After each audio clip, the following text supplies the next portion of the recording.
এখানে সিনেমা চলছে, বাংলা সিনেমা, তাপস পালের সুন্দর বউ। আমার বর মশাই চালিয়েছে, তাই তো নাম, তাই তো সুন্দর বউ চলছে। অনেকদিন পর বাংলা সিনেমা দেখছি। আর আজকে রাতের খাবারের মেনু হচ্ছে ফুলকো লুচি, চেপটে গেছে আর ফুলকো নেই, কিছুক্ষণ আগে ভাজা হয়েছে তাই।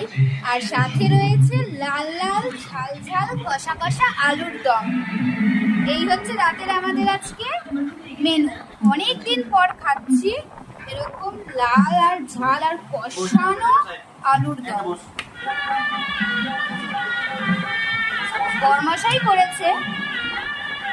এটা আমি খেয়ে দেখবো, দেখবো খেয়ে কিরম হয়েছে।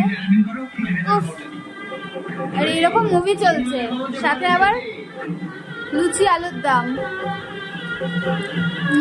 দারুণ দারুণ। এটা তাপস পাল বর্ষা দেখছে, বাহ ভাল লাগছে দেখতে।